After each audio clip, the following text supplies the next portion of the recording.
precious Lord, linger near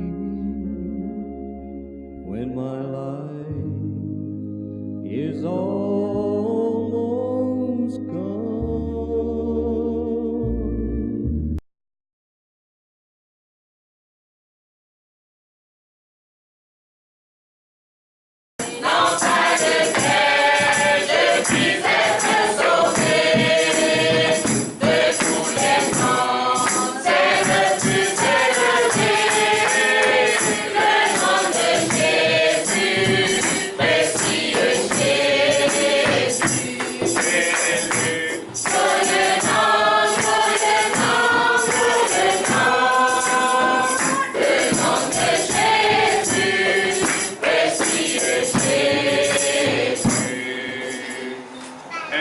Si précieux, par lequel je puis être sauvé.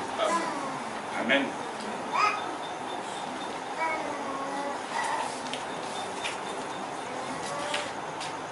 On va chanter le numéro 61. Mon cœur est plein de joie. Je suis l'enfant de Dieu. Mère va laisser la place à nos soeurs pour qu'elles chantent de nouveau. Je ne sais pas c'est quel chant elles vont nous chanter. Le numéro combien? 100%. Ah, 260. 274. Numéro 274. Quand la Bible ici-bas.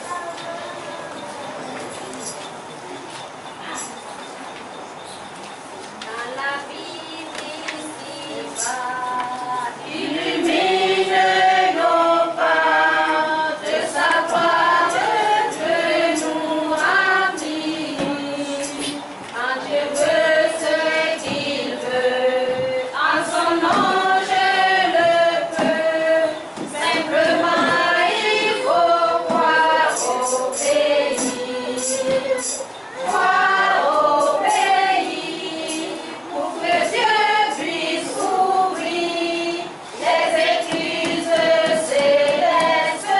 Il faut croire au pays. Veut-il la liberté, le bonheur, la santé, que ton seul but soit de le servir. Quand l'esprit m'est donné, avec la joie, la paix, à celui qui veut croire au pays. Croire au pays, pour que Dieu puisse ouvrir les écluses célestes. Il faut croire au pays. Les fardeaux, les labeurs, le chagrin et les pleurs, pour mon bien Dieu les fait concourir. Ils deviendront au ciel des trésors éternels. Simplement il faut croire au pays. Amen. Croire au pays, pour que Dieu puisse ouvrir les écluses célestes. Il faut croire au pays. Nous pouvons dépasser nos incapacités, au dessein éternel nous ouvrir de nouveaux horizons.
cœur est plein de joie.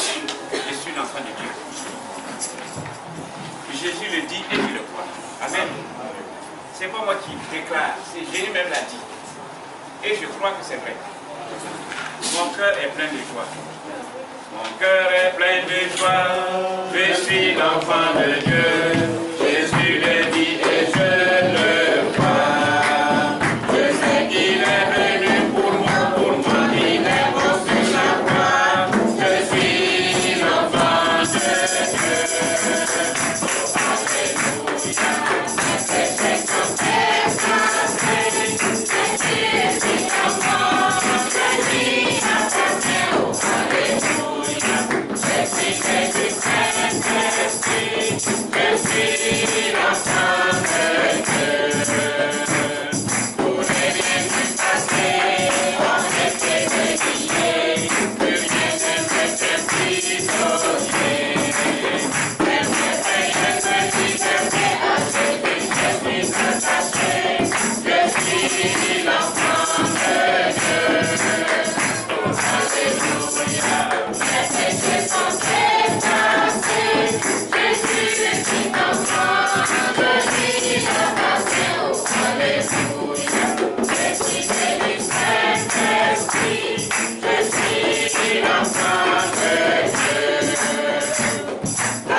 Amen. On va chanter l'avant-dernier chant. Et on va serrer la place. Parce que nous sommes venus écouter la parole de Dieu. C'est bien de chanter, mais c'est à cause d'écouter la parole. Amen. Le 68, pas bien loin, vient éclairer les âmes enténébrées. Lève le flambeau. Éclaire tout ce qui vit dans le péché. Lève le flambeau. Numéro 68. Viens éclairer les âmes enténébrées. Lève le flambeau. Lève le flambeau. Éclairez tout ce qui vit dans le péché. Lève le flambeau. Lève le flambeau. Le flambeau. Le flambeau.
Amen. On va laisser là encore une fois de plus les sœurs pour chanter.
vie, amen.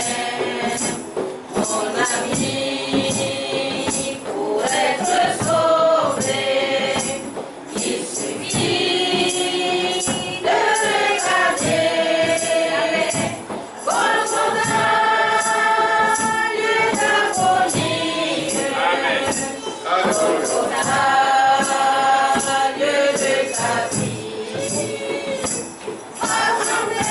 Attendez, ta foi t'a sauvé, ton péché est pardonné.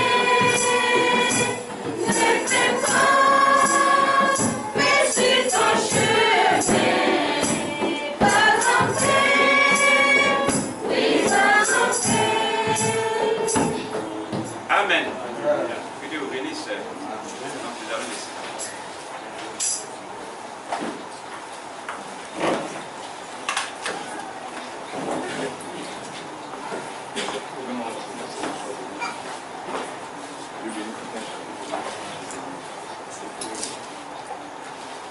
Nous accorde la grâce à notre Dieu. Nous accorde encore cette opportunité. Là, on peut accepter. Nous voulons témoigner toute notre reconnaissance. Parce que c'est lui qui nous accorde cette grâce-là. D'être encore compté parmi les vivants. Quand on venait tout à l'heure dans le véhicule, je racontais une scène qui s'est produite à Abidjan. Le jour où je suis venu un peu tôt, et puis le 13 déjà, comme on appelle août, j'étais venu à Abidjan. Puisqu'on devait passer voir des frères à Tunisie avant d'accueillir notre frère à l'aéroport. Quand je rentrais à la maison, je suis arrivé à Abidjan, j'étais dans le véhicule et que je rentrais à la maison. Sur l'autoroute qui véritablement qui quitte de Yopougon jusqu'à Diamé. Il y a eu une scène assez horrifiante, c'était terrible. Je crois là-bas, l'autoroute, il y a 4 voies dessus. Et puis, il y avait un gros camion de 10 roues, chargé de gravier. Et comme c'est dans une descente, il y avait un embouteillage et les véhicules, vous voyez qu'il y a un embouteillage, comment les véhicules sont serrés. Et les freins du gros camion ont pété. Imaginez-vous la scène qui s'est produite. Le camion a commencé à broyer tout ce qui était sur son passage.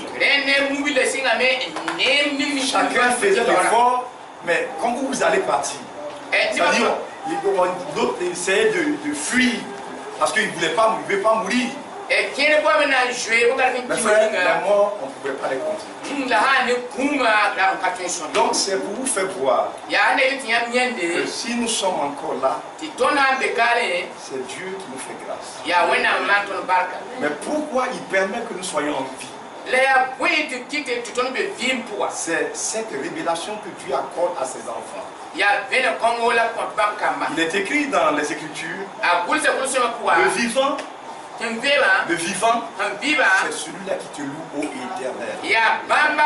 Quand Dieu permet à un homme d'être en vie, si cette personne n'a pas la possibilité, n'a pas la révélation de savoir que c'est pour être au service de Dieu, c'est pour être consacré à Dieu. Les omelettes, nous les mangerons toujours certainement. Le pain, la farine, nous allons manger toujours. Un jour arrivera où on ne pourra plus manger. Mais la grâce que Dieu nous accorde, c'est de pouvoir lui offrir notre cœur. Tandis que nous sommes encore vivants. Et que l'orgueil s'éloigne de nous. Pour que marchant sur cette terre des vivants, nous puissions être conduits par l'Esprit de Dieu. Parce que là où l'orgueil s'implante, l'Esprit de Dieu ne sait rien faire. Mais quand l'homme s'abandonne entre les mains de Dieu, vous êtes conscient avec moi, quand vous roulez votre véhicule, aussi longtemps que quand vous démarrez la voiture, quand vous passez les vitesses, mais vous ne faites même pas d'effort. Dès que vous appuyez sur l'accélérateur, le véhicule s'en va tout seul. Si vous voyez que vous appuyez que ça ne va pas, il y a un problème. Et le péché fait que l'homme ne peut pas avancer avec Dieu. C'est pourquoi Christ est venu. Dieu est en Christ. Pour permettre à l'homme d'être réconcilié avec lui. Nous n'imputons plus nos péchés. C'est-à-dire, nous ne tenons plus compte de nos péchés. Dieu nous offre cette possibilité-là. Pour que chacun de nous ayons l'occasion de le servir dans notre vie ici-bas. C'est pourquoi il est important de pouvoir prêter une oreille attentive, quel que soit tout ce que nous avons. Un jour j'ai vu un frère, il ne vient jamais à l'assemblée. Il dit, mes frères, c'est le travail, tu sais. Le travail, on travaille tellement, et il faut aller, le dimanche même je dois travailler, et donc quand je calcule le temps, je ne peux pas venir à l'assemblée, et puis avoir le temps pour aller au travail, comment on appelle au travail. Je lui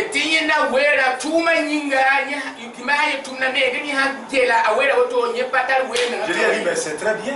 Mais le jour où la mort va venir, tu diras à la mort, bon, je dois travailler à 13h. Donc tu attendras un peu, quand je viendrai du travail. Lui-même il a commencé à... Vous voyez comment l'homme est absurde. C'est-à-dire on prend des choses qui n'ont pas de valeur, des prétextes, et on ne veut pas servir Dieu. Mais vous faites du mal. Ce qui est sûr, il y aura toujours des hommes pour adorer Dieu. Même si ici vous voulez, chacun n'a qu'à se lever, il va partir. Il y aura un peuple que Dieu a connu pour l'adorer. Donc on ne supplie pas quelqu'un pour qu'il vienne ici. Il est là, non. Et je suis allé quelque part, et il y avait un frère. Vous m'écoutez bien, non? Il était seul.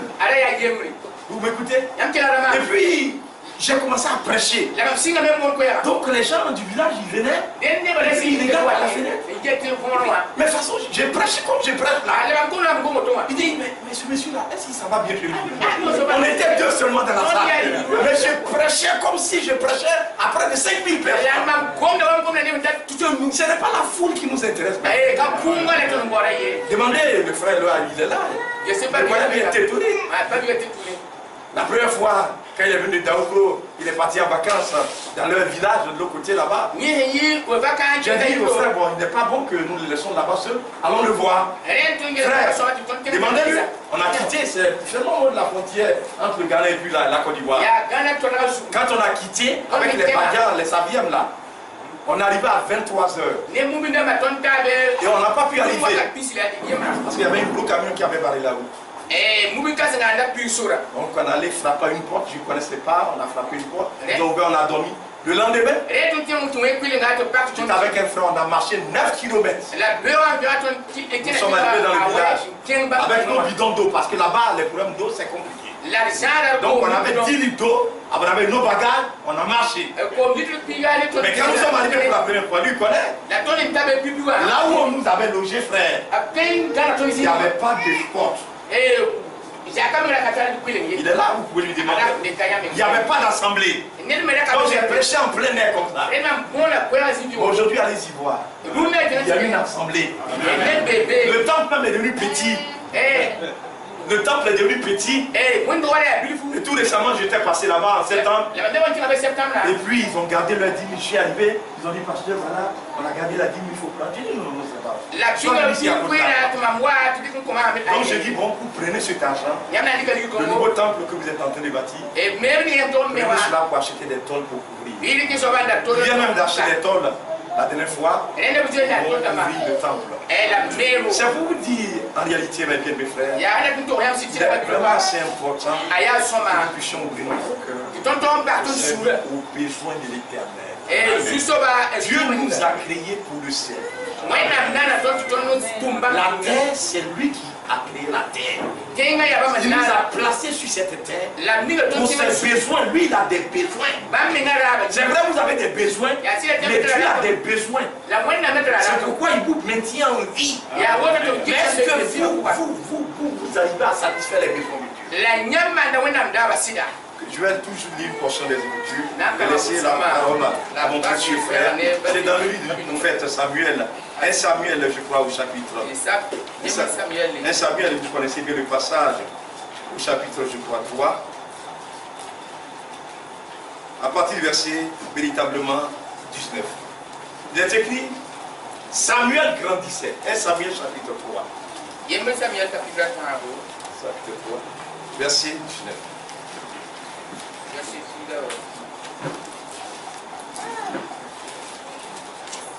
Tu ne le trouves pas? Chapitre 3, verset 19.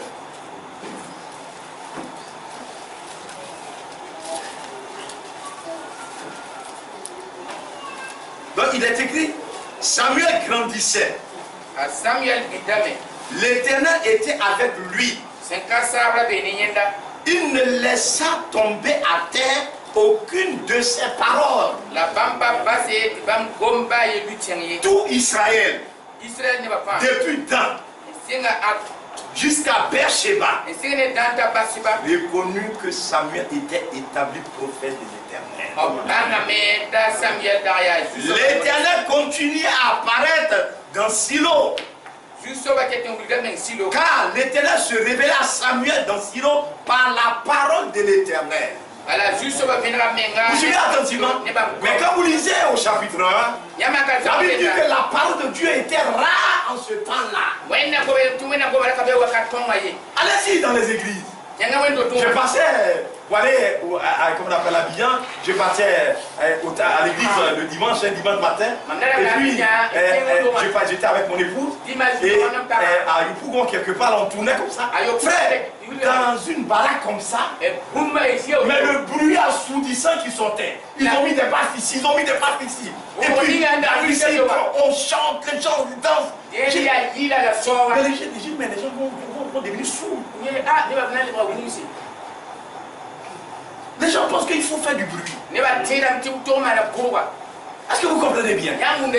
Ce n'est pas de cela qu'il est question. Mais pourquoi la parole de Dieu était là? Mais c'est parce qu'il n'y avait pas des hommes qui s'intéressaient aux choses de Dieu. La Bible dit, quand vous lisez dans le livre de Timothée, il dit il y aura des temps difficiles. Quand on parle des temps difficiles, on pense que c'est une affaire d'argent. C'est pas un problème d'argent. Mais les temps difficiles, les gens ne vont plus aimer la parole de Dieu.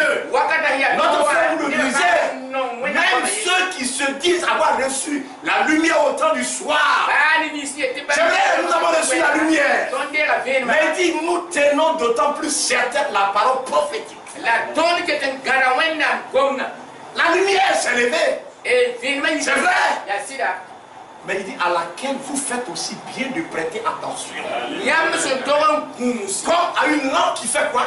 Qui brille dans un lieu obscur. La lampe a brillé dans le lieu obscur. Nous avons vu que c'est la vérité. Mais qu'est-ce qui doit se passer avec chacun de nous? Jusqu'à ce que dans nos cœurs, dans chaque cœur, l'étoile du matin s'élève. La même lumière qui a brillé doit éclairer mon cœur. Ainsi en marchant, je ne marche pas d'après mes pensées, mais je marche d'après la parole de l'Éternel. Et l'homme qui marche d'après la parole de l'Éternel, l'Éternel sera toujours avec lui. C'est le pacte qu'Abraham signa avec l'Éternel. De ne plus jamais marcher d'après ses pensées, mais de marcher d'après la parole de l'Éternel. Pourquoi Dieu était-il avec ce jeune homme? Il ne laissait tomber à terre aucune des paroles de l'Éternel. Bien mes frères, nous avons un Dieu tout puissant. Il peut tout faire. Il est capable de tout. Je crois que je vous ai rendu le témoignage. Un jour, on devait imprimer les brochures et le monsieur devait venir prendre son argent. Je n'avais pas d'argent. J'ai appelé le frère, j'ai dit est-ce qu'il y a l'argent de la caisse? Il dit il n'y a rien. Je me suis mis à genoux dans ma maison. J'ai dit Seigneur, c'est pour ton œuvre, interviens. J'étais assis là, sur la terrasse, le frère lui connaît chez moi. J'étais assis là sur la terrasse et je vois il y a un catholique qui rentre, il frappe au portail. Parce qu'il y a un grand portail, il a frappé. J'ai dit aux enfants, allez ouvrir. Il frappe au portail et puis il est venu avec respect, il dit pasteur, je suis venu pour te donner ma dîme. J'ai dit mais comment ça? Il m'a donné ça au prêtre catholique. Il dit Dieu m'a mis dans mon cœur de venir te donner ma dîme. Frère, quand j'ai pris l'argent, c'était exactement ce dont j'avais besoin pour bénir l'œuvre. C'est pourquoi il dit je suis le Dieu tout puissant. C'est si vous comprenez bien. Nous ne sommes pas ici pour jouer la comédie, frère. Mais il y a un Dieu vivant. Si vous voulez qu'il soit avec vous, gardez sa parole. Regardez dans Genèse chapitre 26. Regardez là. Je laisse la place à mon frère. Je ne vais pas prendre le temps. Regardez là dans Genèse chapitre 26. Regardez là. La même expérience comme Abraham a eu à le faire. Regardez là. Genèse chapitre 26. Suivez attentivement à partir du verset véritablement 26. Genèse chapitre 26, verset 26. Abimelech vint de Guéra auprès de lui. Il vint auprès de Isaac. Avec Aouzaf, son ami, et Picol, chef de son armée. Le roi s'appelait Abimelech. Abimelech Yigérare, un king Nyenenge. L'année genre à Asuzat et Kabisa Naba à Picol mais c'est ça, chef de son armée. Le verset 27, Isaac leur dit, il traduit maintenant ce que j'ai dit. Pourquoi venez-vous vers moi? Puisque vous me haïssez et que vous m'avez renvoyé de chez vous. Il lui répondit, il est païen là. Nous savons que l'Éternel est avec toi. Et c'est le témoignage qui doit être rendu. Partout où nous sommes, les gens doivent reconnaître que nous sommes de Dieu. C'est la différence que Dieu a établie Israël. Ils sont de Dieu. Tout le projet. Lisez dans Isaïe chapitre 8 à la maison, vous allez voir. Il dit vous allez former des projets. Ça ne va pas marcher. Ficeler des plans. Le Hamas va ficeler des plans. Ça ne marchera pas. Parce que ce que Dieu a béni, personne ne peut maudire. Abraham a gardé la parole. Il a enseigné sa descendance à garder les commandements. Et c'est ce que nous devons faire. Nos femmes, nos enfants, nos maisons. Nous, la chose qui nous intéresse, c'est ça. La parole de l'Éternel. C'est pourquoi que Dieu dispose nos cœurs. On va véritablement désirer la porte de l'Éternel. Approchez-vous de lui. Sentez votre misère. Que Dieu nous accorde ses grâces. Et que le Seigneur nous soutienne ce soir. Afin que nous puissions nous disposer. Pour écouter la parole de Dieu. Le temps est tellement si court. Même si nous pouvons passer des heures et des heures, peu importe. Mais il faut que la parole habite en moi. C'est la chose la plus importante. Que Dieu nous aide ce soir. Et que le Seigneur puisse nous vraiment nous secourir. Afin que véritablement, il soutienne aussi son serviteur. Pour que véritablement il le fortifie davantage. Et que véritablement la parole de Dieu nous soit véritablement donnée. Nous allons tous nous bénir.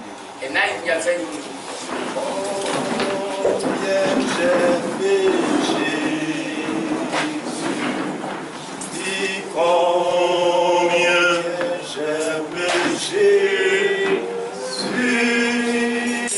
combien j'aime Jésus.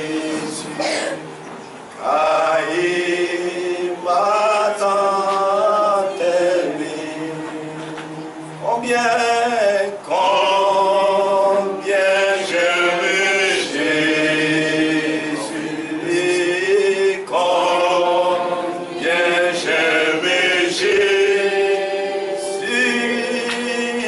combien j'aime Jésus. Aïe, ma tante aimée. Voulons de tout notre cœur te dire encore merci. Merci, précieux Sauveur béni, Rédempteur glorieux, toi qui as vaincu, Sauveur, qui est monté dans le lieu très haut, mon Seigneur, et tu as mené captif la captivité, et tu as fait des dons aux hommes. Seigneur, tu as payé le prix du rachat, pour que nous puissions être libres, Seigneur, pour faire que nous soyons tes disciples, nous soyons un peuple qui t'appartient. Rendons gloire à ton Saint-Nom encore ce soir, ta parole que nous venons d'entendre. Combien c'est tellement beau et merveilleux, doux de pouvoir être dans ta maison, dans mon précieux frère, pour venir dire, oh, qu'il est tout agréable de faire de nous ensemble, et que je suis dans la joie quand on me dit, allons dans la maison de l'Éternel. Bénis ton peuple rassemblé ce soir, bénis aussi ton serviteur par la bouche duquel tu nous as parlé. Seigneur, aide-nous à garder vraiment ce que nous avons entendu, car tes paroles sont précieuses pour nos pères. Accorde-nous encore la grâce, mon roi.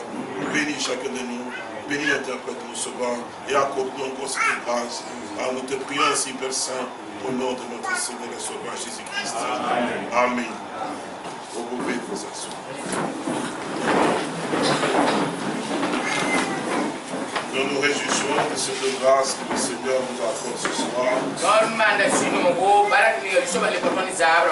Pour pouvoir nous retrouver encore une fois. Car nous ne savons pas ce que nous réserve le lendemain. Comme notre précieux frère l'a dit. Avec les témoignages qu'il a rendus tout à l'heure. Ce que nous ne savons pas, ce que le lendemain peut nous réserver. Pourquoi dans les Saintes Écritures, la Bible dit, aujourd'hui, si vous entendez sa voix, n'endurcissez pas vos cœurs. Nous voulons considérer notre aujourd'hui.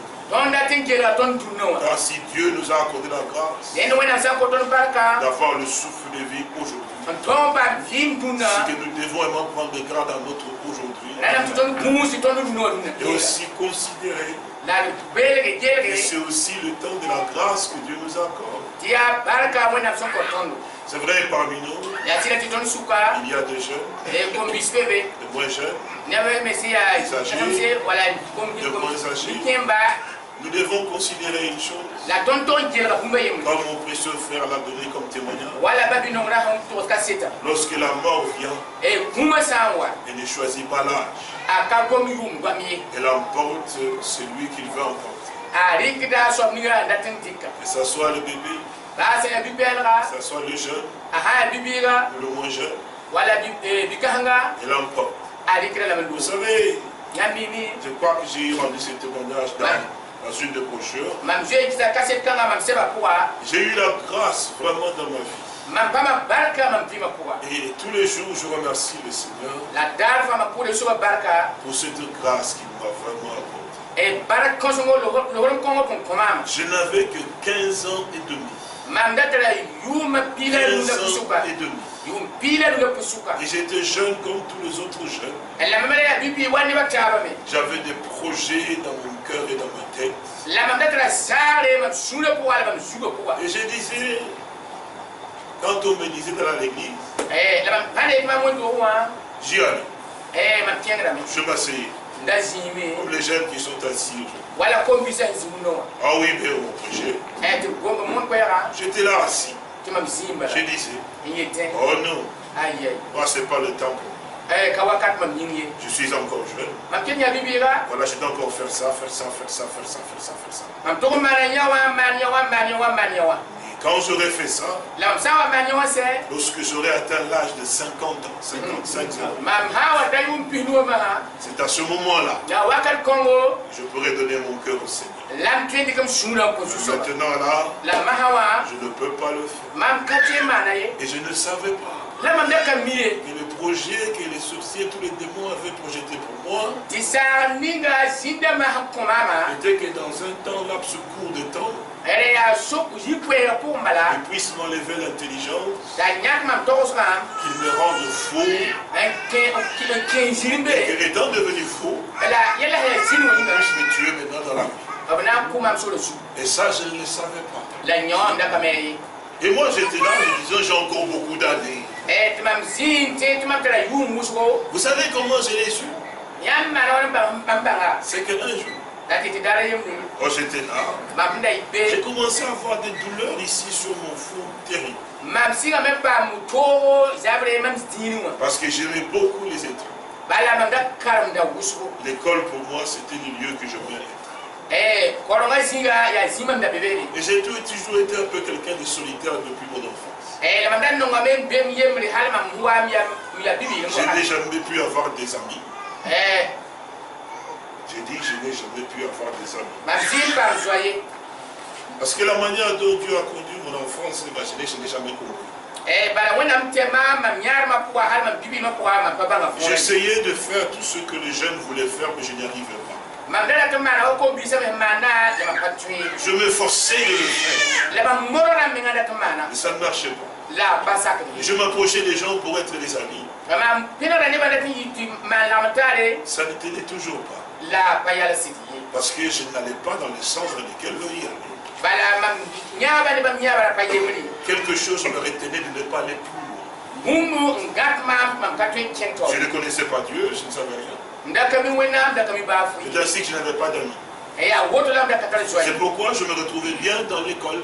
Et j'étudiais bien. Je réussissais bien.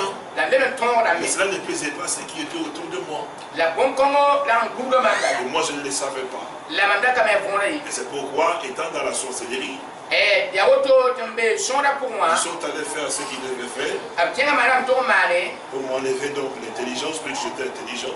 Et voilà que j'avais des douleurs énormes au niveau de ma tête. Je ne faisais pas les températures. Mais j'avais des douleurs ici. Et c'était au moment où on faisait des examens à l'école. Quand je prenais donc les cours pour lire, c'est comme si on essayait d'arracher mon cerveau ici. Je l'ai raconté dans mon livre, la brochure Lève-toi, pour avoir le temps de pouvoir le lire sans arrêt. Bref, simplement pour dire combien Dieu nous aime. Et nous comptons le temps pensant qu'on allait vivre longtemps. Et c'est au moment où les douleurs devenaient tellement si fortes qu'ils faisaient tous leurs efforts pour vraiment m'arracher l'intelligence. C'était des douleurs insupportables. Aucun médicament ne pouvait vous apaiser. Rien ne pouvait vous faire du bien. Je pleurais, je n'arrivais pas à pouvoir tenir. Un jour, il y a eu quelqu'un, quoi poussé par Dieu, qui est venu chez nous à la maison. Et quand il est venu chez nous à la maison, il a donc invité les parents pour qu'ils puissent au moins aller dans leur église. Les parents n'ont pas eu l'occasion d'aller. Il en avait parlé à son pasteur. Et le pasteur a eu le désir de venir chez nous à la maison. Il est venu avec des sœurs et des frères pour prier chez nous à la maison. Et moi j'étais donc à l'école à ce moment-là. Et je revenais sur le chemin à la maison chez nous. Pendant qu'il priait, une prophétie vient. Il y a 3 enfants qui viennent des chemins de l'école pour la maison. Il y a 3 enfants qui viennent de l'école à la maison. Et parmi eux, il y en a un qui fait souffrir l'autre. Et cet autre-là souffre beaucoup. Et on arrive, on rentre à la maison. Il y avait une soeur, le Saint-Esprit descend. Elle se met debout. Elle me regarde. Elle me dit, toi ici, n'est-ce pas que tu souffres à cet endroit-ci sur ton front? Pour la première fois dans ma vie, cette personne ne me connaissait pas. J'étais qu'un jeune homme. J'ai failli tomber par terre. Parce que c'était absolument vrai. Il m'a dit, si tu crois au Seigneur, tu seras donc guéri. Et on a dit la cause pour laquelle moi j'étais en train de souffrir. Donc moi je ne savais pas. J'avais pensé pour moi que la vie était longue. Mais il s'est avéré qu'ils avaient raccourci les temps en enlevant l'intelligence. Parce qu'ils ont avoué. Il dit on allait l'enlever son intelligence, puis le rendre fou. En devenant fou, on pouvait le tuer. Parce qu'on avait vu, avec cet allure dans lequel il est, il va réussir dans sa vie. Mais Dieu est Dieu de miséricorde. Pourquoi ne dites pas que nous avons assez de temps? Vous ne savez pas ce que le lendemain vous réserve. Pendant que le Seigneur nous accorde la grâce, pouvoir réellement être rassemblés en son nom, nous devons être heureux. Et que si le Seigneur est à parler, mais c'est parce qu'il t'aime. Même si la parole de Dieu t'a repris, toi, sache que c'est l'amour de Dieu à ton endroit. C'est pour ça, ce soir, étant rassemblés, nous devons être aussi conscients que le jour qui nous reste sur la terre, ils sont très courts. Parce que la venue du Seigneur, frères et sœurs, les gens peuvent dire, nous avons toujours entendu qu'il va venir, frère. Comme dans 2 Pierre au chapitre 3. Oh, mais c'est vrai, on en a déjà parlé qu'il viendra, Et depuis le temps qu'on a parlé qu'il viendra. Je ne sais pas si vous avez bien considéré le Saint-Écriture. Vous savez que depuis la Genèse, il avait été prophétisé, parlé et annoncé que le Messie devait venir. Genèse chapitre 3 verset 15.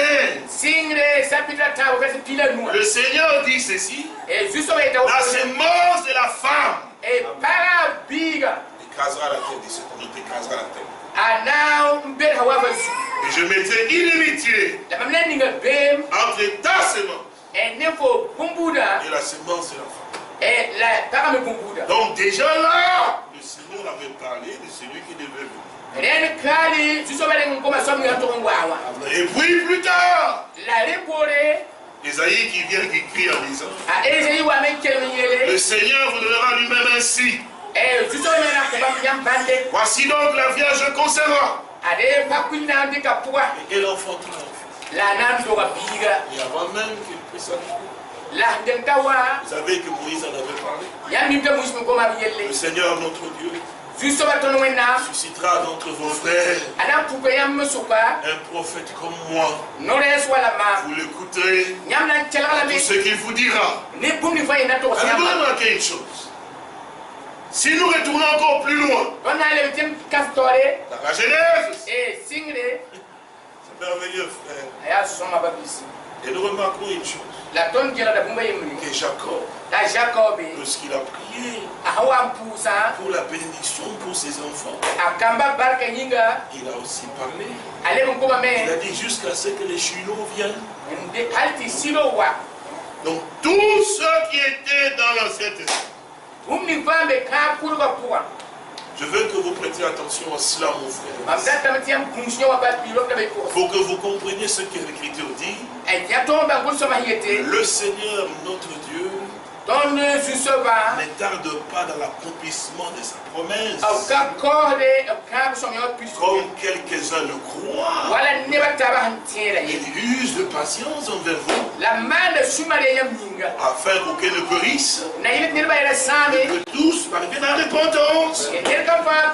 Car un jour devant le Seigneur, Et comme 1000 ans, et comme mes 1000 ans, comme un jour devant le Seigneur. Il faut que nous connaissions Dieu. Regardez comment ils ont parlé de lui. Il a toujours été le point central dans le Saintes Écritures. Et voilà, effectivement, frères et sœurs, comme tout le monde l'attendait, et au moment où il devait arriver, les gens ne se sont même pas rendus compte. C'est vrai, ils ont parlé de lui, effectivement, il viendra, il viendra. Et il y a beaucoup de religions, sadducéens, pharisiens, hérodiens, ainsi de suite. Chacun a prêché à sa manière. Mais n'oubliez jamais ceci. Quand le Seigneur, notre Dieu, a regardé Jérémie le prophète, il a appelé Jérémie. Il dit, que vois-tu, Jérémie? Jérémie répondit, je vois une branche d'amandine. Tu as compris ça? Et vous savez ce que le Seigneur a dit à Jérémie? Il dit, mais tu as bien vu, Jérémie. Pourquoi? Il dit, parce que moi, l'Éternel, je veille sur ma parole. Le Seigneur, notre Dieu, n'a jamais dit qu'il veillait sur la parole de Jérémie, ni sur la parole de Moïse, ni sur la parole de Paul. Il a dit, je veille sur ma parole. Donc Dieu ne peut pas faillir. C'est ce que lui déclare. Qui va certainement s'accomplir. C'est pourquoi tu peux interpréter la parole comme tu le veux. Cela n'engage que toi. Donc, tout prédicateur qui va interpréter, il est libre. Mais Dieu n'est pas tenu à ton interprétation à toi. Dieu est tenu à sa propre parole. Et quand il la déclare, l'Esprit du Seigneur suit la parole de Dieu. Pas la parole des hommes. C'est pourquoi chaque fois que l'apôtre Paul pouvait parler, il disait ceci. Je vous déclare ceci d'après la parole du Seigneur. Et il dit, je vous ai enseigné comme je l'ai aussi reçu du Seigneur. Et comme je l'ai toujours dit, il n'y a pas de perroquet dans le ministère. Il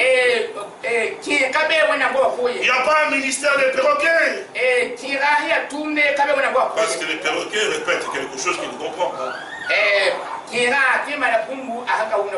répète, mais il ne sait pas ce qu'il dit. Et Dieu a appelé des hommes auquel en fait il a lui-même appelé, établi et envoyé. Et tout véritable serviteur de Dieu, appelé de Dieu et envoyé de Dieu, il est toujours une partie de la parole qu'il apporte. Parce qu'il est une partie de cette parole qu'il est envoyé pour apporter. Parce que la parole qu'il apporte est en lui. Vous savez, frères et sœurs, Dieu est tellement merveilleux qu'il veille effectivement sur ce qui est à lui. C'est pourquoi l'Esprit du Seigneur est tellement si important. Ce que nous tenons entre nos mains, c'est la parole de Dieu. Et Dieu veille sur cette parole, frère. Je vais vous montrer quelque chose pour que vous puissiez comprendre ce que je veux dire. Ce que vous avez ici, c'est la parole de Dieu. Mais vous savez ce que c'est? C'est un livre dans lequel on a tapé des lettres. Mais un homme peut changer aussi ce qui est écrit là. Ça, vous ne le saviez pas? Un jour, je lisais dans la Bible. Je ne sais pas si on a ici cette Bible, effectivement. Ma soeur, montre un peu la Bible que vous avez ici. Je pense que ce n'est pas celle-là. Il faudrait peut-être voir à peu près quelle version de Bible. Pas celui-là. Quelqu'un d'autre a une Bible. Levez un peu vos Bibles, que je vois un peu ce que vous avez. Il y a la Bible, lui, c'est bon. Ah, mais celle-là, je voudrais voir un peu celle-là. De mon frère Mathieu, je voudrais bien la voir. Merci beaucoup. Je pense que ça doit être celle-ci. Je vais trouver cela. Dans le livre de Job, je pense. Je ne sais pas si c'était en fait le livre comme celui-ci. Je suppose que c'est ça. Oui, oui, oui. Oh, ouais. lire ensemble, que le Seigneur nous accorde la grâce de trouver effectivement ce peu.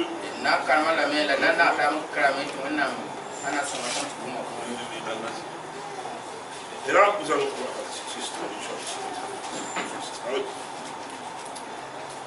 voilà, c'est Job, chapitre 13. Alors, je lisais donc, j'étais assis et je disais, je méditais. Suivez s'il vous plaît, frères et sœurs. C'est seulement court et important, mais c'est important pour vous. Donc, Job, chapitre 13. Donc, j'étais en train de lire. Et voilà, je lisais verset 13, il dit, taisez-vous, laissez-moi, je veux parler. Il m'en arrivera ce qu'il pourra. Job 13, verset 13. Bon, je vais lire en français, tu vas lire après, toi, c'est pas 14, verset 13 que je dis. Dans verset 14, il dit, pourquoi saisirais-je ma chair entre les dents? J'exposerai plutôt ma vie. Voici, il me tuera, et je n'ai rien à espérer. Mais devant lui, je défendrai ma conduite.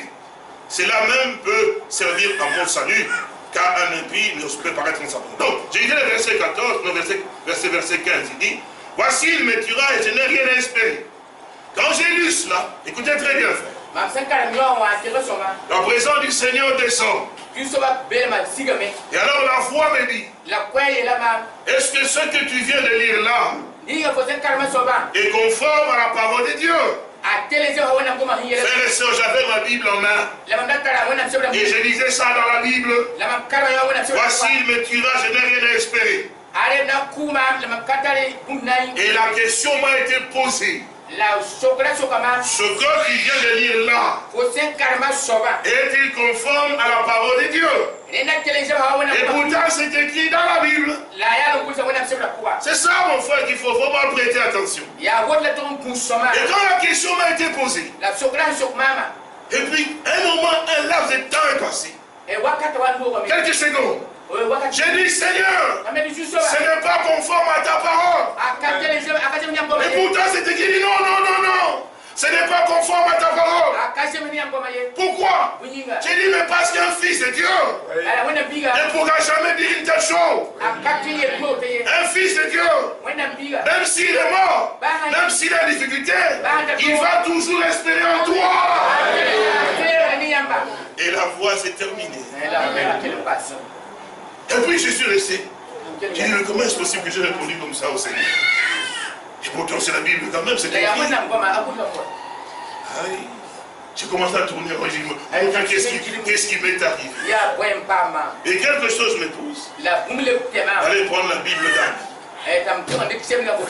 Et quand j'ai pris la Bible d'Arc, et que j'ai lu dans Darby, et dans Darby il est écrit, voici, il me tue ou me tuera. Mais j'espérerai toujours en lui. Mais quelle différence entre ce que je venais de lire? C'est pour vous dire une chose. Dieu veille sur sa parole. Et si nous sommes appelés à pouvoir apporter la parole de Dieu, Dieu veille à ce que nous puissions avoir l'esprit de la parole. Et imaginez effectivement quelqu'un pouvait prendre cette écriture, il va prêcher là-dessus. Il dira que c'est la parole de Dieu. Mais ce n'est pas la parole de Dieu. Accordons mon frère Mathieu. Mais ce n'est même pas la pensée de Dieu. Parce que nous devons être conscients d'une chose. Que Dieu est vraiment Dieu dans sa façon de faire les choses. Il a veillé à ce que la totalité de sa parole soit redonnée. Vous savez pourquoi cela est tellement si important? Nous l'avons entendu ce matin quand nous avons touché en rapport avec le mariage en bref. Nous avons vu l'image d'Adam et de Ève en rapport avec Christ et son épouse. Vous avez remarqué quelque chose? Ce que nous avons lu dans les Saintes Écritures, que de même que Ève a été tirée d'Adam, de même aussi que l'épouse a été tirée de Christ. C'est pourquoi l'apôtre Paul parlait en disant que moi j'ai été fait ministre pour le corps de Christ. Donc, ce corps de Christ qui est donc l'église de Christ, c'est-à-dire l'épouse de Jésus-Christ. Alors vous remarquerez très bien, frère, que Dieu ne fait rien en moitié. De la même manière que Ève était une partie réelle et véritable d'Adam, c'est la même manière aussi que l'épouse de Christ doit être aussi une partie réelle et véritable de Christ. Si Adam était un homme, premier Adam, et comment sera donc son épouse? L'épouse de Adam sera aussi un être humain. N'est-ce pas vrai? C'est vrai, non? Donc l'épouse d'Adam normal, ça doit être aussi un être humain. Alors maintenant, si Christ notre Seigneur et l'époux, alors quel sera donc l'époux? 1 Corinthiens chapitre 15, regardez. 1 Corinthiens au chapitre 15.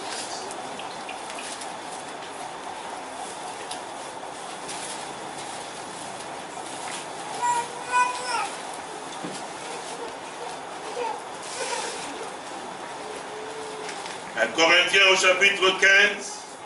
Je voudrais que nous lisions à partir du verset 45. Je vais lire calmement. C'est pourquoi il est écrit, le premier homme Adam devint une âme vivante. Lis. 1 Corinthiens chapitre 15 verset 45. Ah, c'est ça. Alors, moi, comme je ne sais pas lire votre langue, je ne saurais pas vraiment prononcer comme il faut. Serait-il possible que mon frère, tu vas bien? Mais viens. Viens comme ça, tu restes là, il va lire pour toi. Hein? Tu veux bien lire parce que tu as de bons yeux. Hein? Quand je lis, toi tu lis. Verset 45. Donc, 1 Corinthiens 15, verset 45. Tu vas bien?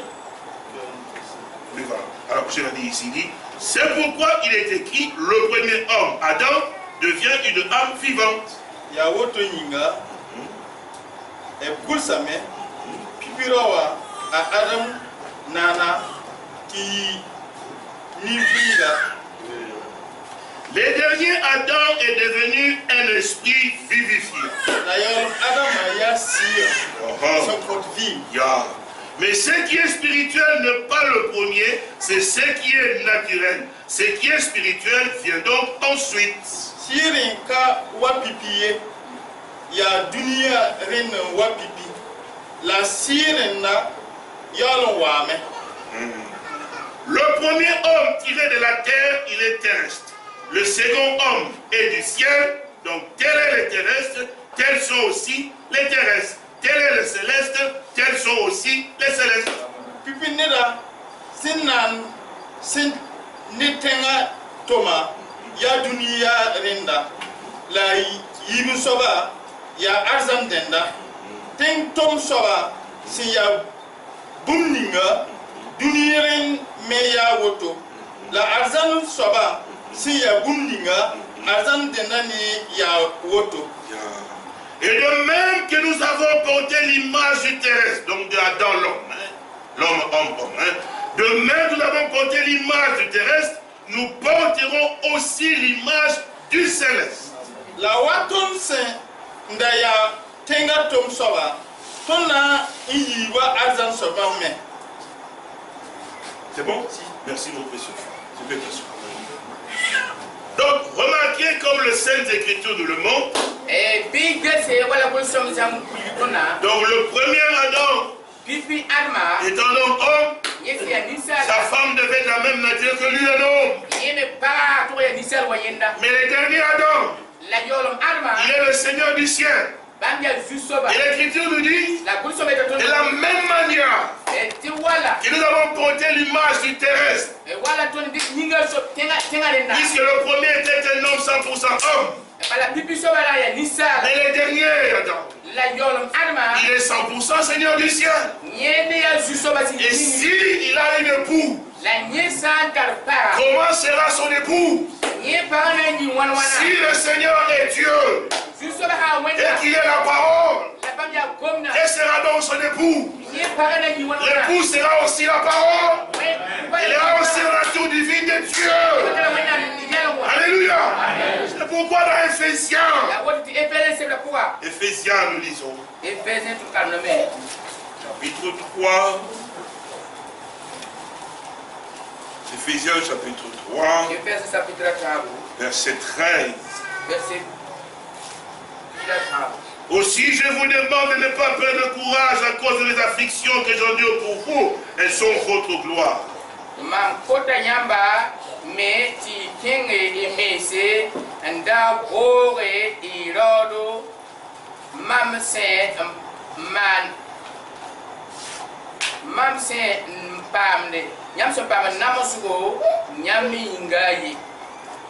Tu as lu quel verset? À cause de cela, je fléchis les genoux devant le Père, de qui toute famille dans les cieux et sur la terre tire son nom, afin qu'il vous donne, selon la richesse de sa gloire, d'être puissamment fortifié par son esprit dans l'homme intérieur. Je vais lire tout, je vais dire après. En sorte que Christ habite dans vos cœurs, par la foi, étant donc enraciné, fondé dans l'amour, que vous puissiez comprendre avec tous les saints quelle est la largeur, la longueur, la profondeur et la hauteur, et connaître l'amour de Christ qui surpasse toute connaissance, en sorte que vous soyez remplis jusqu'à toute la plénitude de Dieu. Amen. Tu peux lire, mon frère. Le verset 17-19.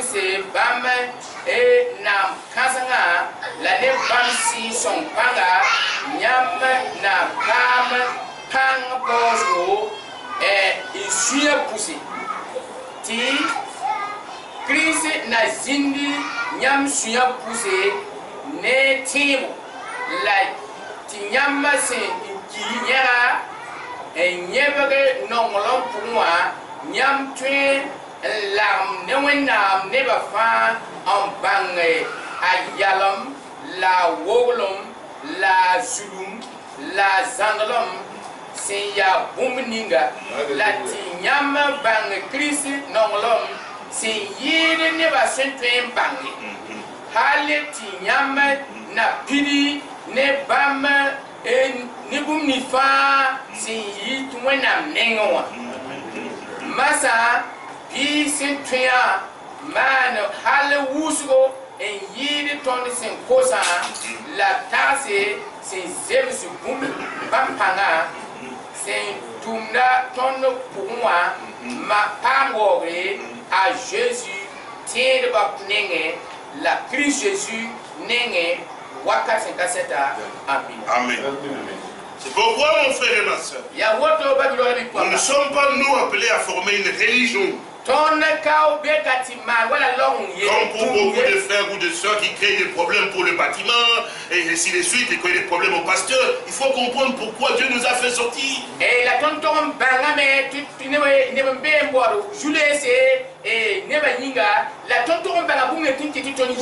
Si nous devons chercher des places effectivement dans les églises, il faut bien retourner dans les dénominations. Dans les choses actuelles de Dieu, on ne fait pas ce que nous voulons. Dis ce que nous pensons. Si cela est notre désir, de faire ce que nous voulons, ou ce que nous pensons, que ce soit pour les sœurs, que ce soit pour les frères, vous n'avez pas votre place dans les choses de Dieu. C'est comme je l'ai toujours eu à pouvoir le dire. En ce qui concerne les choses de Dieu, Dieu ne vous oblige pas. Dieu ne vous a pas obligé de porter de longues jupes. Non. Si vous voulez porter des mini jusque là, ici, là, pour qu'on voit en dessous, c'est votre droit. Ah oui. Dieu ne s'adresse pas à tout le monde. Dieu s'adresse à ses filles et à ses fils.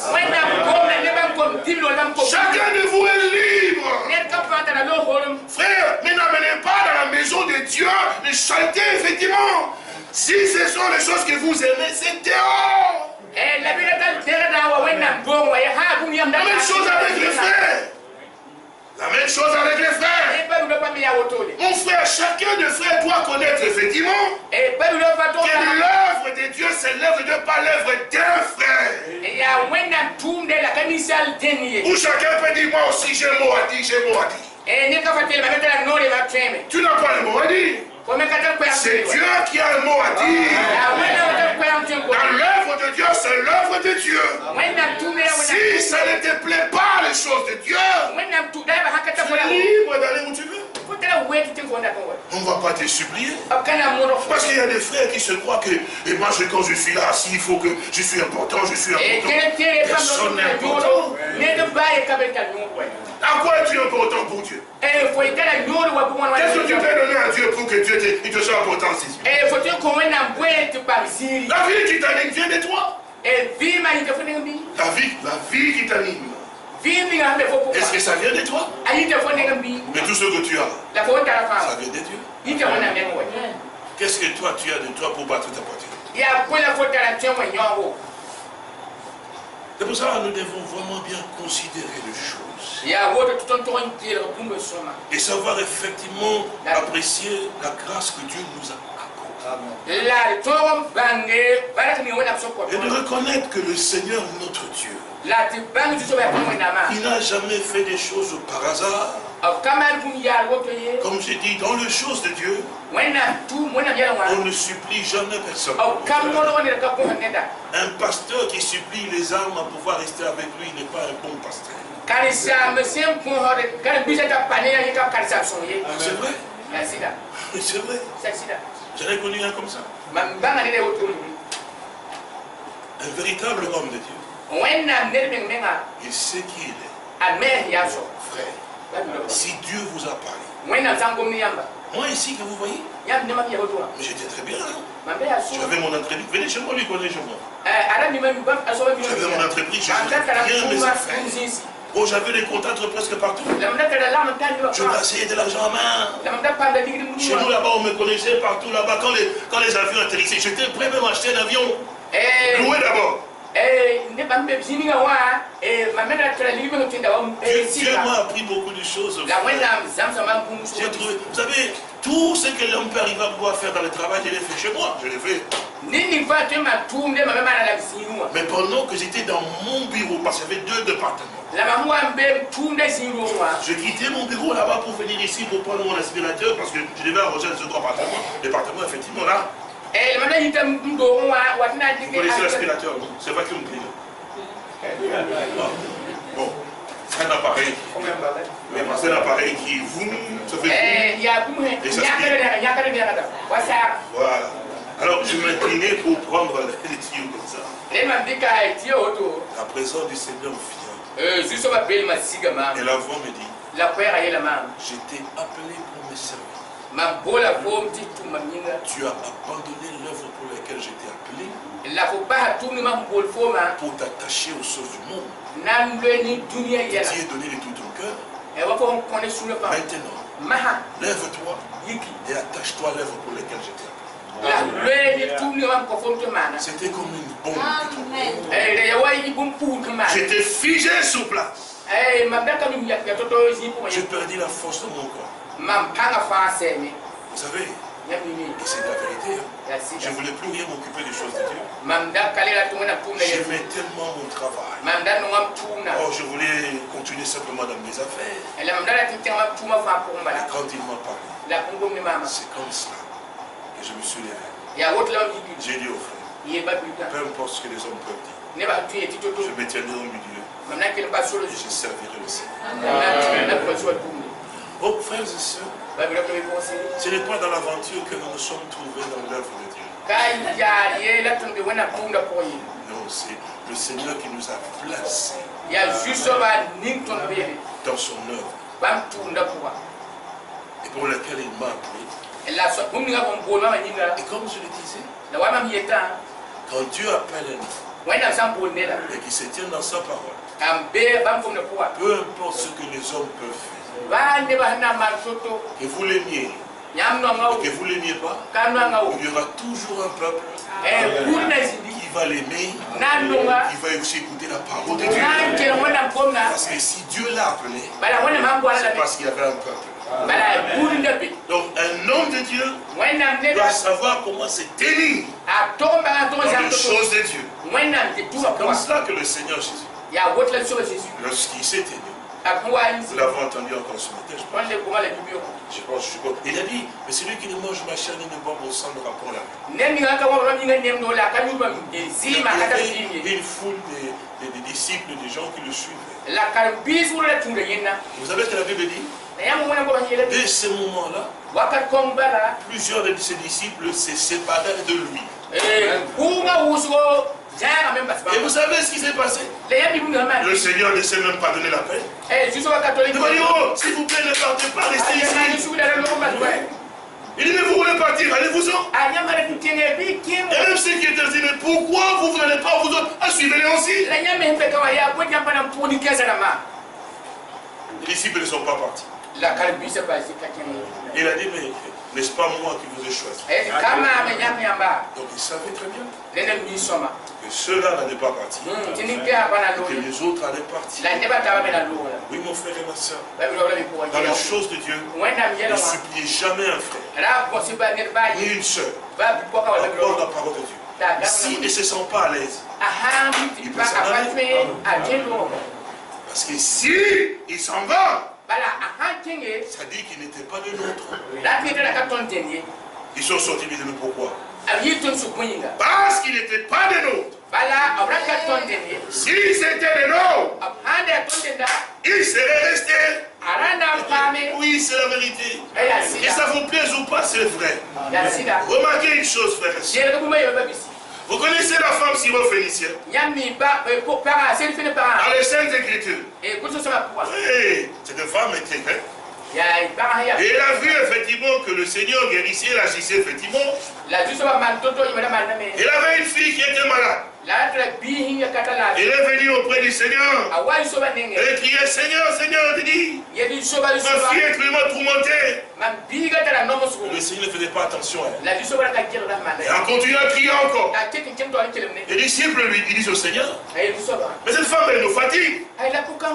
Voilà. Et puis elle continue à venir toujours. Et puis le Seigneur s'est arrêté. Il regarde la femme. Il dit, mais je ne suis pas venu pour vous. Hein? Je suis venu pour les enfants d'Israël. Je ne peux pas donner le pain des enfants aux chiens. Et vous savez ce qui s'est passé? La femme a dit, Seigneur, les chiens mange aussi le miel qui tombe en dessous de la table. Tout a été fait pour qu'elle s'en aille. Mais n'est pas parti. La persévérance, ça vient de Dieu. Parce que Dieu voulait l'éprouver. Pour voir si elle va dans son âme. Elle croyait vraiment que cet homme-là était la solution à son problème. Et vous savez ce qui est écrit en rapport avec l'épouse? Hébreux chapitre 10.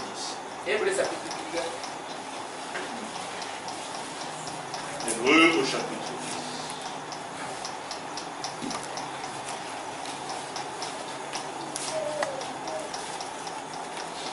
10. Disons à partir du verset 36. Hébreux chapitre 10, verset 36. Car vous avez besoin de persévérance, afin qu'après avoir accompli la volonté de Dieu, vous obteniez ce qui vous est promis. Amen. Amen.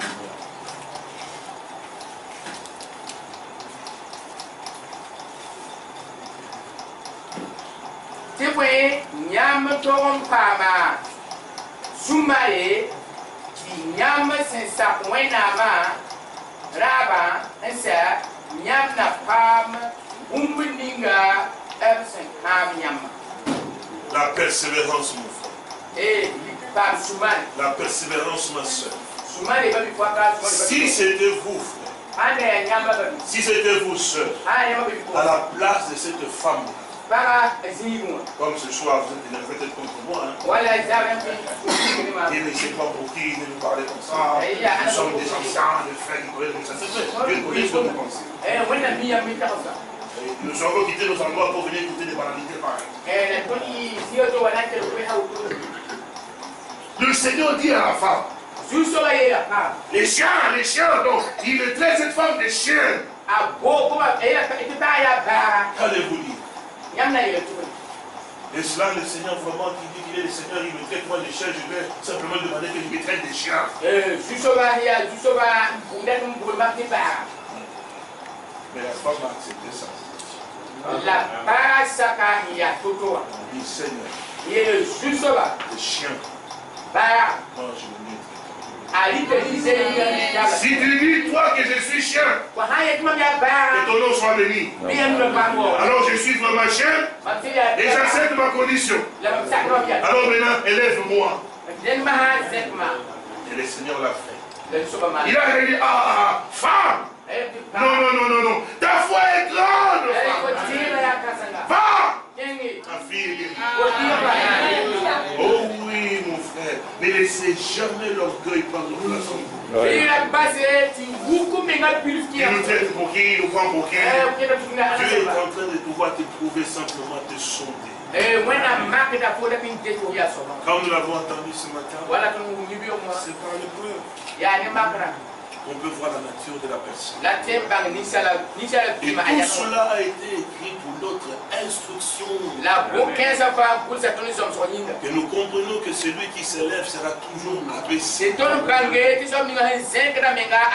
Et celui qui s'abaisse sera toujours élevé.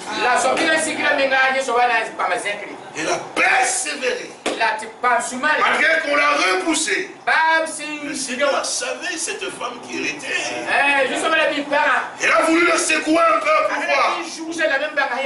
La femme s'est accrochée. Elle avait quelque chose en elle. Et en rapport avec l'épouse, nous l'avons lu. Hein? Vous avez besoin de la persévérance. N'est-ce pas vrai? Fait qu'après avoir accompli la volonté de Dieu, vous obteniez ce qui vous est promis. On ne parle pas dans l'enlèvement comme ça, olé, dans le message je parle. Non, frère. Il faut vaincre, mon frère. La première personne à vaincre, c'est toi-même. Ta personnalité à toi. Moi, on ne peut rien dire de moi. On ne peut pas m'insulter. On ne peut pas me critiquer. Mais Dieu va permettre qu'on te critique. On parle du mal de toi. C'est comme ça que Dieu taille son instrument. On va te haïr, effectivement. Et comment tu vas réagir? Parce que pour que Dieu utilise un instrument, il faut que l'instrument soit complètement nettoyé. Ceci vaut tant pour le frère que pour les sœurs. Parce que les dons ne sont pas seulement pour les frères, mais aussi pour les sœurs. C'est écrit dans 1 Corinthiens chapitre 12. Donc, effectivement, chacun doit se prouver soi-même. La persévérance. La persévérance. Malgré la persécution, malgré tout, lisez, Hébreux chapitre 12. La persévérance. N'oubliez pas la femme syrophénicienne. Le Seigneur l'a traité de chienne. Il ne s'est pas élevé, il ne s'est pas révolté. Comme on peut voir dans certaines églises des sœurs qui se lèvent. Et puis, comme il a parlé, ça ne me plaît pas, ça ne me plaît pas.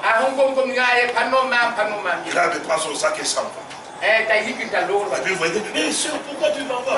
Non, si elle s'en va, laissez-la s'en aller. Elle a montré sa propre nature. Dans la nature d'un fils ou d'une fille de Dieu, il n'y a pas de révolte.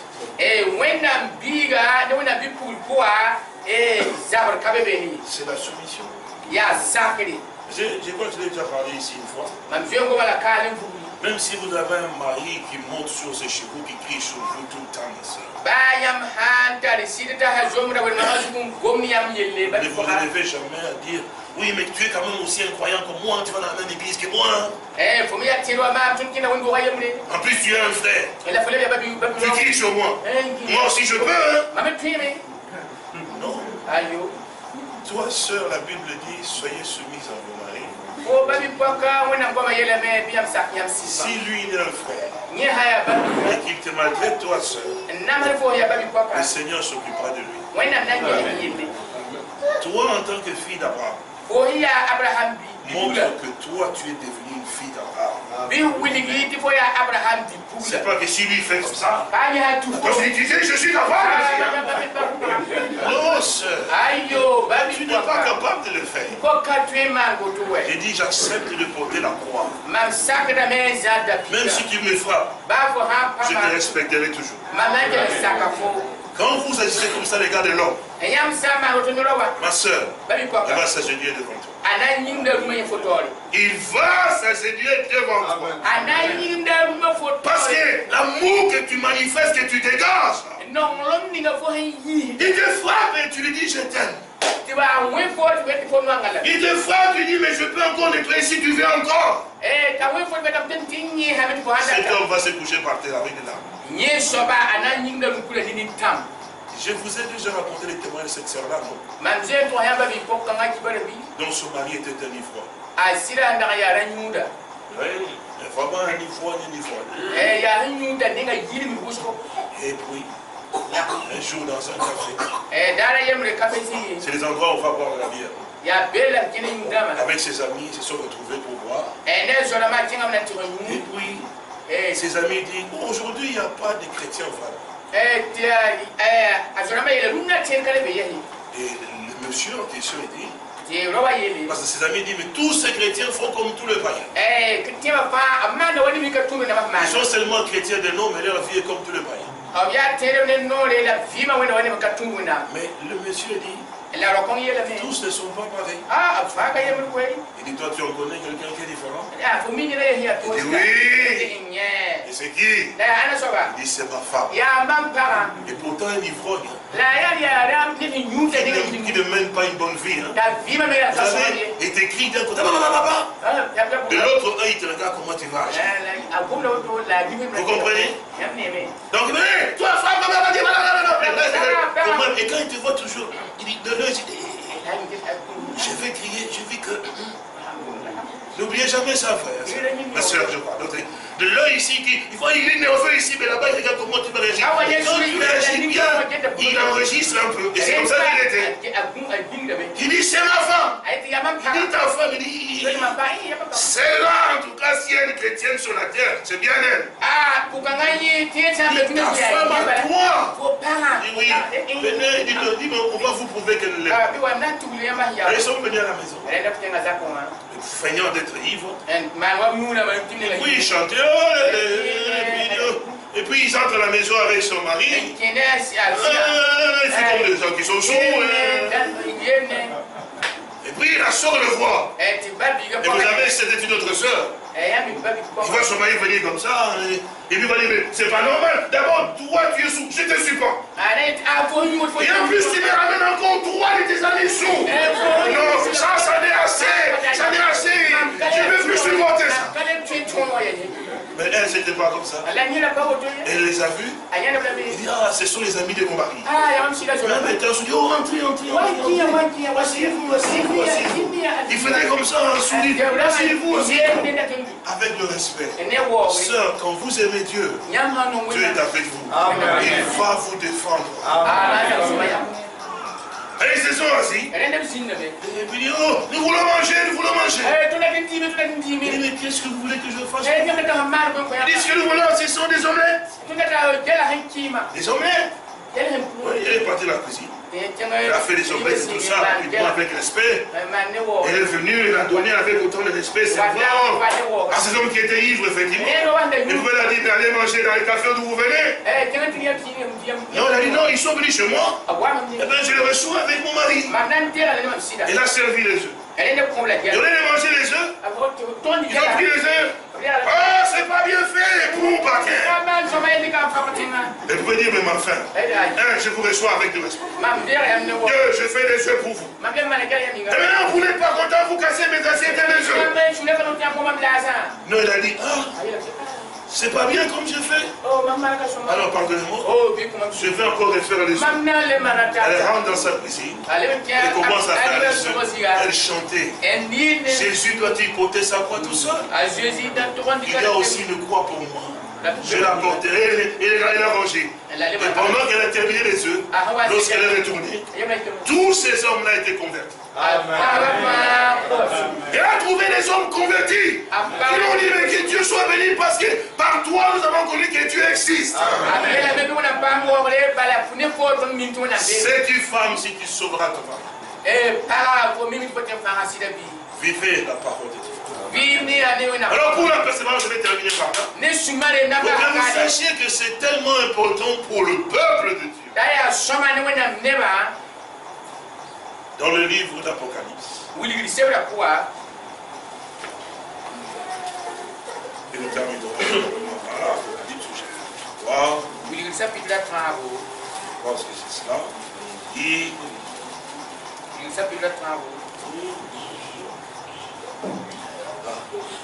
Apocalypse chapitre 3.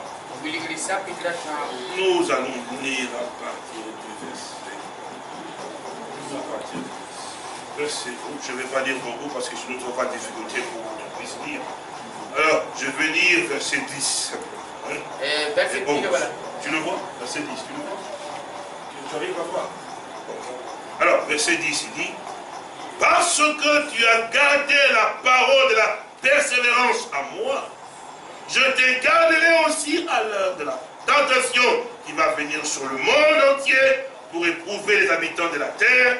Je viens bientôt, et tiens ce que tu as, afin que personne ne prenne ta couronne.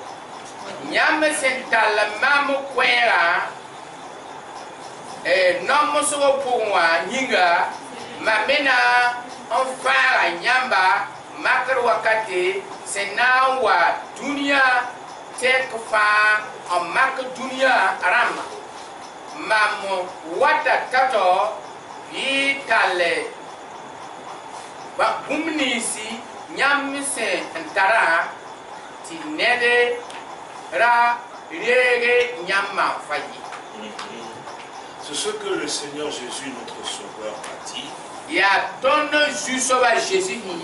Si vous demeurez dans ma parole, vous persévérez dans ma parole,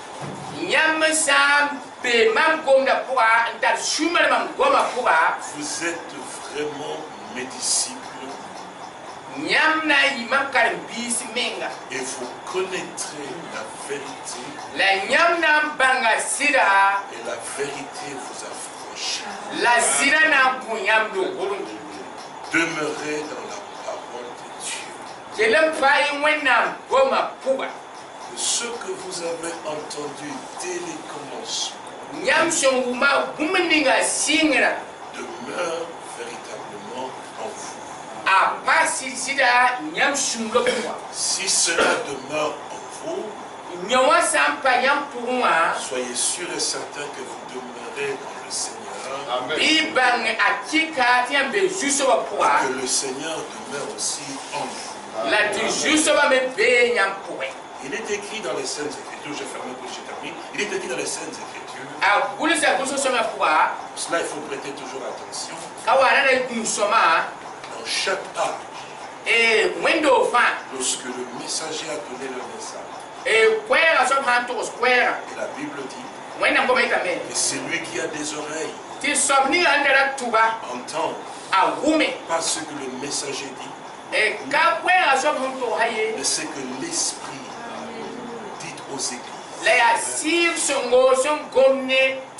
Et par la suite, il nous dit, à celui qui vaincra, Comment est-ce que tu pourras vaincre mon frère et ma soeur? Qu'est-ce qui te permettra de pouvoir vaincre? Dans chaque art, il y a eu toujours de vainqueurs. Vous vous êtes jamais posé la question de pouvoir savoir comment ont-ils vaincu et comment sont-ils parvenus à vaincre? Je termine. Parce que ce n'est pas un livre d'histoire ce que nous avons. Nous sommes assis ici parce que le Seigneur veut nous instruire. Notre frère l'a dit tout à l'heure, conduit par l'Esprit du Seigneur, à lire dans Samuel. Samuel n'a laissé tomber aucune parole de l'Éternel. Et qu'est-ce que cela veut dire ne pas laisser tomber aucune parole de Dieu? Elle nous a même lu aussi ça.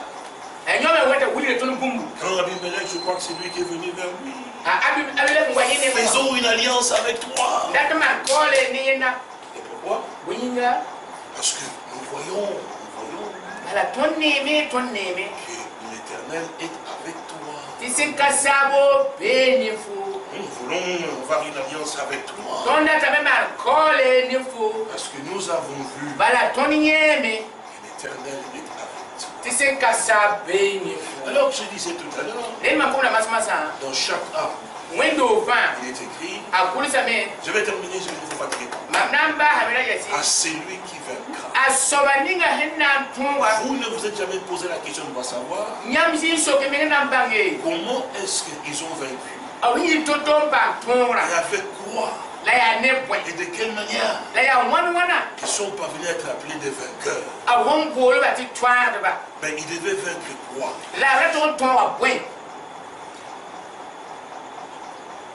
Vous voyez, mon frère et ma soeur, nous avons vraiment besoin d'apprendre davantage du Seigneur pour être positionné dans les choses du Seigneur afin d'avoir une ferme assurance et non pas de vaines assurances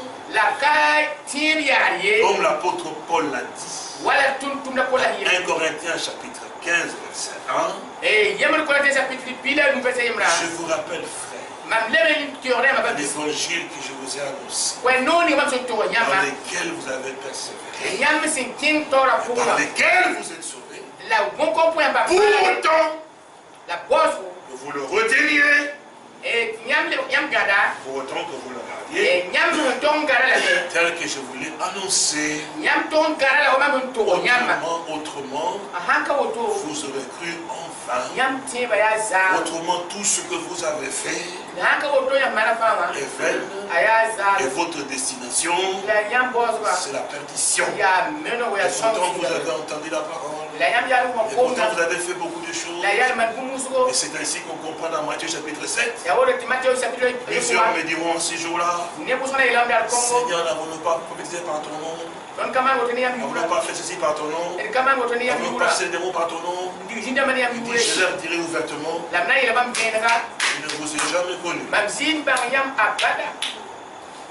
Comment ont-ils pu vaincre?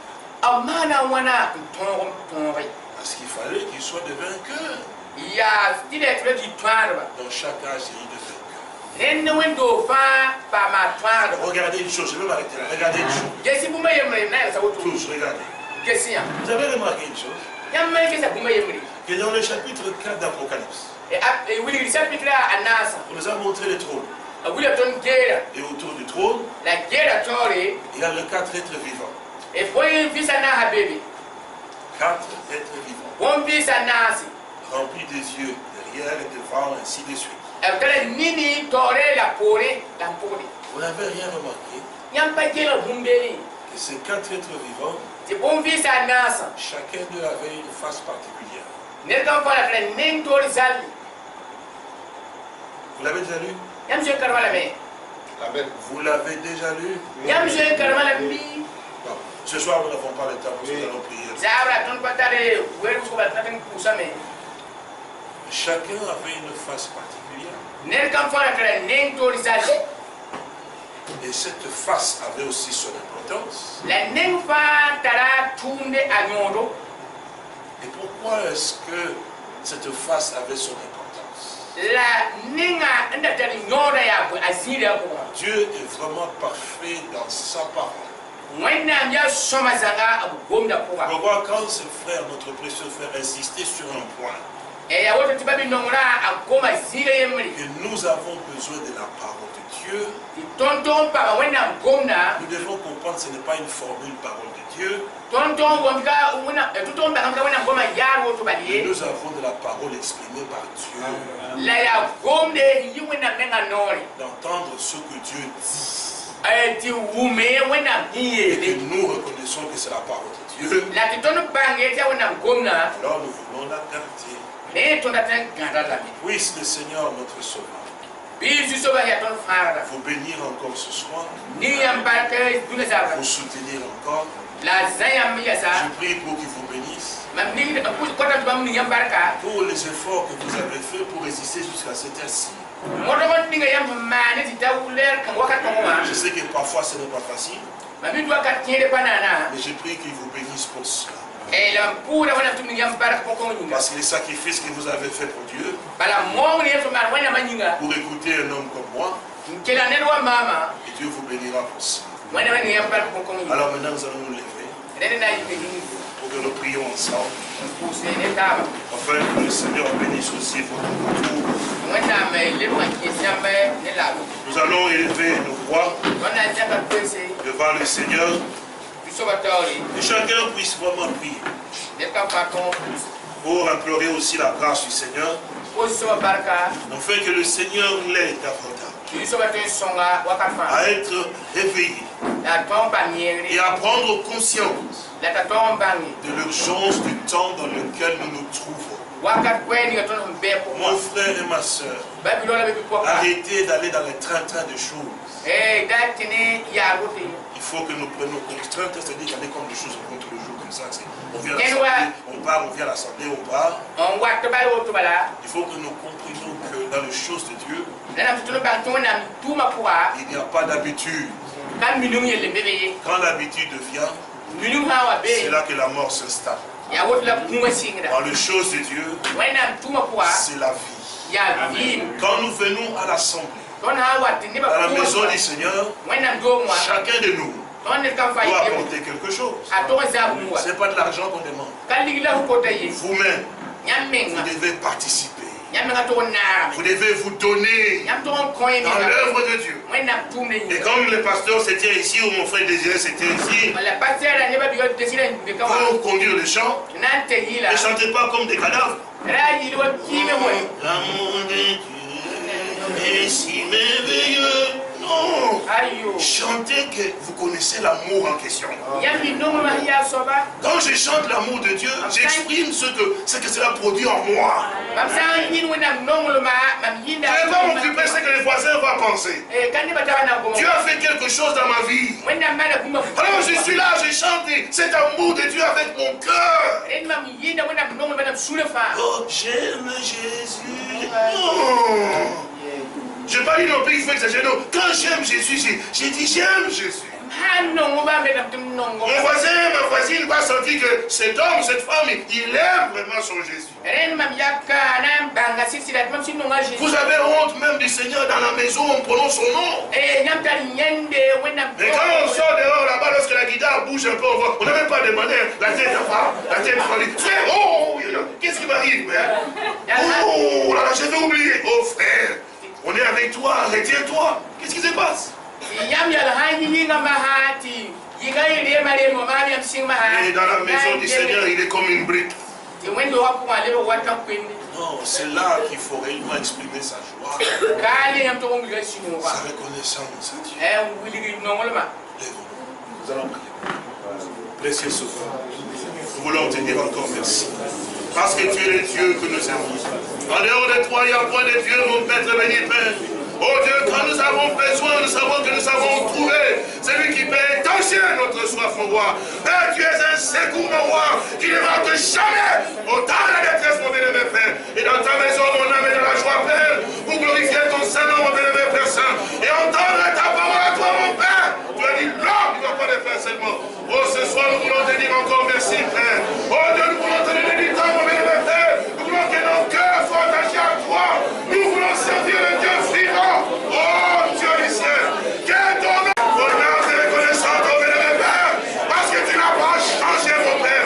Louange, honneur à toi, libère les captifs, mon Père, guéris les malades, mon roi, sauve les perdus, mon bien-aimé Père, pardonne nos péchés, nos iniquités, Père.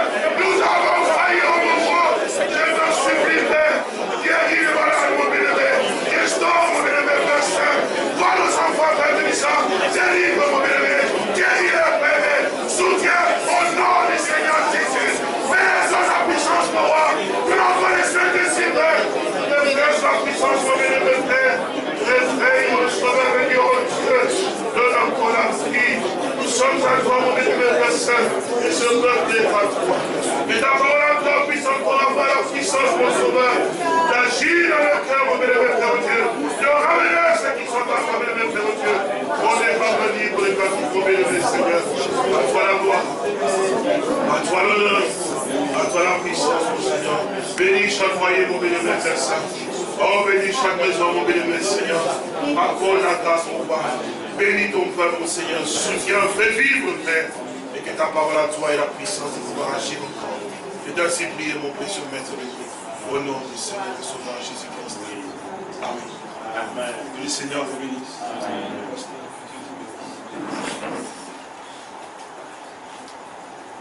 Je vais vous asseoir, s'il vous plaît.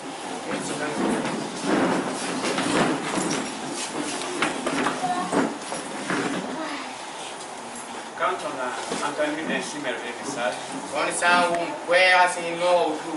nous ne pouvons que dire merci au Seigneur. C'est pourquoi nous avons encore élevé la voix pour remercier le Seigneur et lui être reconnaissant pour un si beau message. Vous savez, si on pouvait, on a regardé le frère Léonard et faire un par sur un mail ou c'est pas moi quoi au frère de Bruxelles. Nous sommes des heureux, mais qui va rester ici. Voyez que le nom de Dieu soit béni. C'est vrai, si on retourne à Bruxelles, la parole que nous avons entendue reste. Amen. Amen. Parce que quand tu parlais, vous savez quand on parle de mort, personne ne comprend.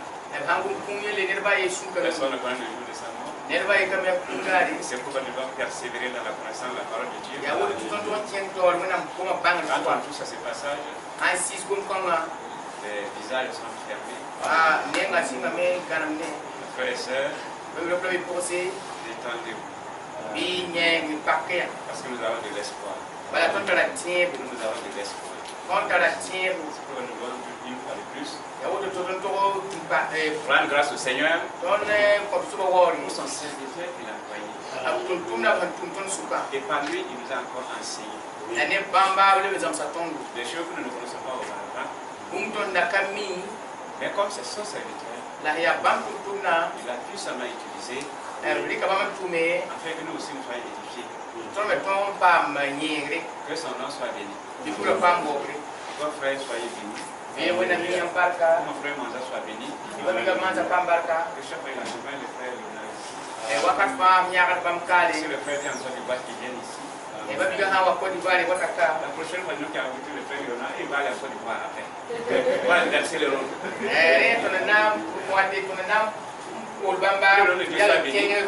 Comme je l'ai dit, on va élever la voix pour remercier encore le Seigneur pour un si merveilleux message au nom de Jésus-Christ. Tenons-nous debout, élevons la voix, ne murmurez pas, parlez.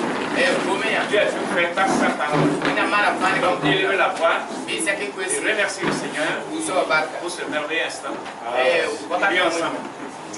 Bien-aimé Seigneur, je vous remercie pour cette grâce, Seigneur, pour nous donne.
Jésus, nous allons mettre maintenant son serviteur entre les mains du Seigneur, afin qu'il renouvelle ses forces, afin que chaque fois que la parole de sort de sa bouche, que ce soit avec autorité. L'apôtre Paul m'a demandé, priez pour moi, afin que chacun j'ouvre la bouche, que ce soit avec autorité. Nous allons demander au Seigneur, qu'il soit de même pour notre frère Léonard, quand je ouvre la parole, que ce soit avec autorité, parce que nous sommes venus ici pour grandir, et non pour diminuer, pour avancer. C'est en avançant que nous pouvons persévérer, parce que nous avons de l'espoir, au bout un résultat. Intercédant auprès du Seigneur, pour que chaque fois soit avec le frère, pour renouveler ses forces. Qu'il en soit ainsi pour la gloire de son Saint-Nom. Il aime encore la voix. Bien-aimé Seigneur, quand je dois être glorifié, la fidélité Seigneur, notre serviteur éternel, je sois avec lui. Seigneur, je le fortifie, je le rafraîchis, Seigneur,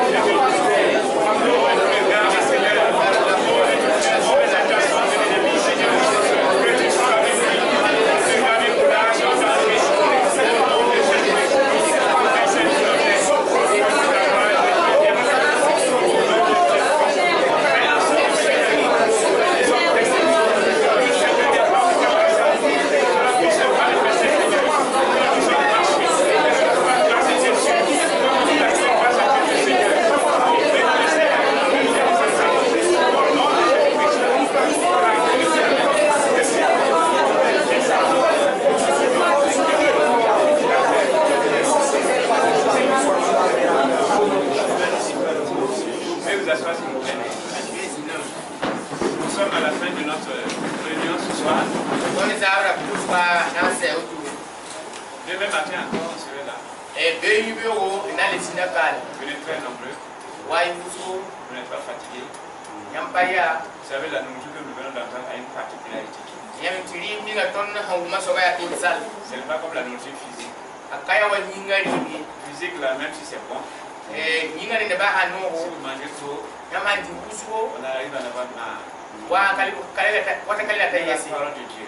Ce que le frère ne sait pas, c'est que même s'il restait là jusqu'à 10 heures,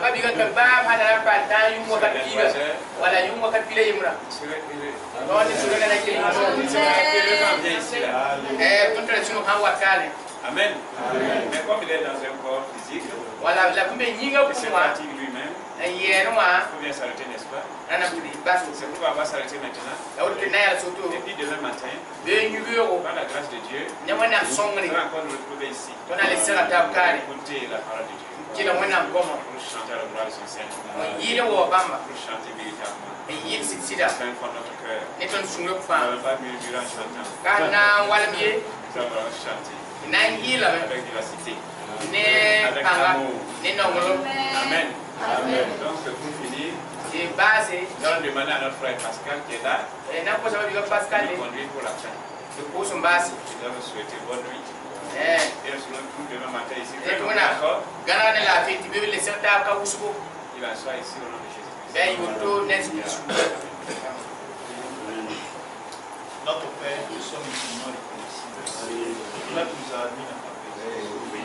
Nous avons la ferme assurance que tu n'envoies pas à vide ceux qui viennent à toi. Tu nous as rempli ta parole. Tu nous as réunis pour nous instruire, pour nous conseiller, pour nous montrer le chemin à suivre. C'est tout cela que nous te disons merci. Renouvelle ton serviteur. Et que encore, Père de grâce, Père de bonté, tu ajoutes encore. Car toi-même tu as dit que la profondeur appelle la profondeur. Conduis-nous dans telle profondeur. Afin que nous te ressemblons. Tel tu es, nous le sommes aussi. Dans le précieux et glorieux nom de Christ, nous avons prié. Amen. Allez, alors la paix du Seigneur.